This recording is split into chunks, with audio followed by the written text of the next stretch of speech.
two lawmakers filed an ethics complaint against a senatorial aspirant and Agri party list representative. Marikina 2nd District Representative Stella Kimbo and Barangay Health Workers Party List Representative Natasha Ko accused Lee of threatening them during the 2025 budget hearing. According to Kimbo, Lee threatened her of making a scene if he is not allowed to speak during the hearing of the Health Department's budget. Lee said it was never his intention to bully his colleagues. Still, the two were determined to have Lee penalized for his alleged behavior. I don't want it to be a precedent sa mga susunod po na kung sino po ang uupo as budget sponsor ay pwede pong ganunin ng kung sino man pong miyembro ng House of Representatives. Kaya po ito itinuloy ko rin po ang pag-file sa Committee on Ethics.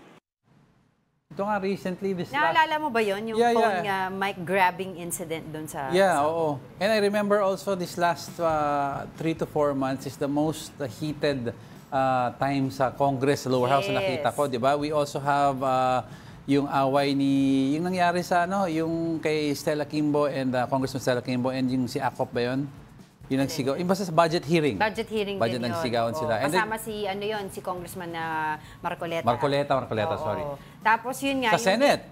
Yung dito muna sa Congress, yung time kasi na kaya umabot na sila ng madaling araw. Ayan nakikita natin yung mic grabbing incident sa Congress. Yeah, I remember that. Kaya tuloy magpa-file ng ethics complaint itong si Congresswoman Stella Kimbo and Congresswoman Ko, diba, against Wilbert Lee kasi nga dun sa nangyari. Pero yun nga, going back, kasi yan diba, parang umabot na sila ng mga madaling araw kasi nga mag-session break na sila. So, kailangan nila tapusin yung budget deliberation para maipasa na at maibigay na sa mga agencies. Ito yung mga pag may sumisigaw point of order.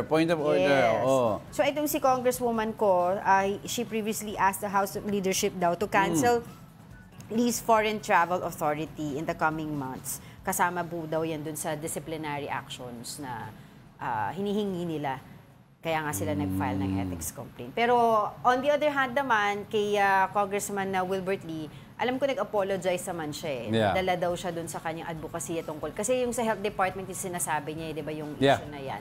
So, tignan natin kung ano pa yung mangyari. Kasi na-threaten daw itong dalawang, tin-threaten niya, allegedly itong dalawang babaeng Congress. Sa feeling kasi, after yung kasabay sa apology ni Congressman Wilbert Lee, also yung sinasabi niya na feeling niya, they're trying to, hindi pinipigilan siya magsalita ng kanyang, gusto niya mag-manifest ng some information or details. Pero kasi may proper decorum yan, may mga procedure kasi yan kung sino yung magsasalita, anong gagawin, etc.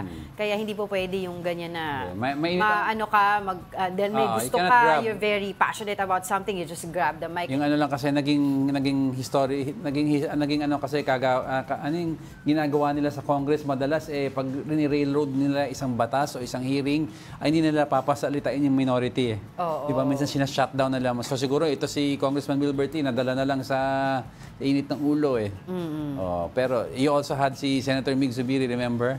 Init ng ulo nila ni Alan Peter. Well, relax lang tayo lahat. Medyo lumalamig na ang panahon, bare months na. Ang importante, aside dyan sa ethics complaints maayos yung usapin din. Of course, yun nga sa health issues, yun yung pinag-uusapan dyan, di ba? Yung PhilHealth, yung transfer ng funds, yung mga medical services, etc.